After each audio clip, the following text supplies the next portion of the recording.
ममता बनर्जी बंगाल में सीएम पद से इस्तीफा नहीं देगी, चाहे बीजेपी बंगाल में चुनाव जीत गई हो। लेकिन ममता बनर्जी को बीजेपी की जीत और अपनी हार हजम ही नहीं हो रही है और वो हार मानने को तैयार भी नहीं है। आखिर ये कहां का लोकतंत्र है? ये लोकतंत्र है या जिद की राजनीति है? क्या बंगाल में जनादेश को चुनौती दी जा रही है या फिर इसके पीछे कोई बड़ा खेल छिपा है? इस बीच ममता बनर्जी ने फिर से साफ कर दिया है कि मैं सीएम पद से इस्तीफा नहीं दूंगी। यह जनादेश नहीं है, यह मेरे खिलाफ साजिश रची गई है जो बीजेपी ने रची है।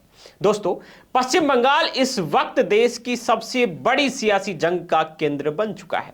एक तरफ प्रधानमंत्री नरेंद्र मोदी की अगुवाई में बीजेपी ने बंगाल में 207 सीटों के साथ भारी बहुमत से जीत दर्ज की है, तो दूसरी तरफ ममता बनर्जी हैं जो साफ कह रही हैं कि मैं मुख्यमंत्री पद से इस्तीफा नहीं दूंगी। अब सवाल यह है कि जब नतीजे आ चुके हैं, जब जीत और हार का फैसला हो चुका है, तो फिर यह इनकार क्यों?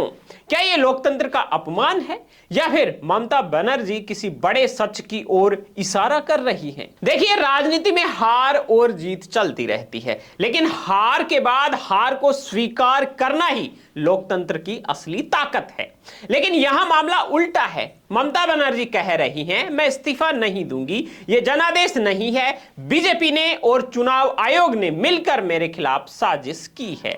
अब यह बहुत बड़ा आरोप है वैसे देखा जाए तो। अगर साजिश है तो फिर सबूत कहां है, और अगर सबूत नहीं है तो क्या यह सिर्फ हार को छिपाने की कोशिश है? बीजेपी ने पूरी ताकत के साथ बंगाल का चुनाव लड़ा। पूरी ताकत से बीजेपी बंगाल के मैदान में उतरी थी। नरेंद्र मोदी ने रैलियां की, अमित शाह ने बड़ी बड़ी रणनीतियां तैयार की, हर स्तर पर एक आक्रामक अभियान चलाया गया और नतीजों में बीजेपी की बढ़त साफ नजर आई थी। ऐसे में ममता बनर्जी का यह रुख कई सवाल खड़े करता है।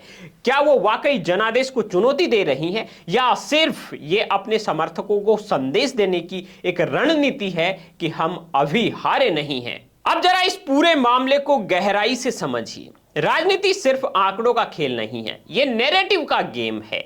ममता बनर्जी एक नैरेटिव सेट करना चाहती हैं कि उनके साथ अन्याय हुआ है, वहीं बीजेपी एक अलग नैरेटिव बना रही है कि यह जनता की स्पष्ट जीत है। और इसी टकराव ने इस वक्त बंगाल को एक पॉलिटिकल बैटल ग्राउंड बना दिया है। सोशल मीडिया पर देखिए, बहस छिड़ चुकी है। एक तरफ लोग कह रहे हैं कि मोदी की ऐतिहासिक जीत है, तो दूसरी तरफ ममता के समर्थक कह रहे हैं सच्चाई सामने आना बाकी है। लेकिन असली सवाल वही है, क्या लोकतंत्र में हार मानना जरूरी है या लड़ाई जारी रखना जरूरी है? अब सबसे बड़ा सवाल यह है कि अगर हार को साजिश कहा जाने लगा तो फिर चुनाव की विश्वसनीयता का क्या होगा?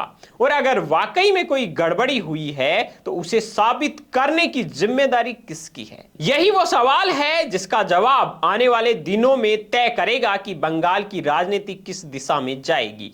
यह सिर्फ एक राज्य की लड़ाई नहीं, यह देश की राजनीति का ट्रेलर है। मोदी की जीत पर सवाल और ममता बनर्जी का इनकार, और लोकतंत्र के सामने खड़ा है बड़ा सवाल। क्या आपको लगता है ये साजिश है या सियासत है? अपनी राय कमेंट में जरूर दीजिए।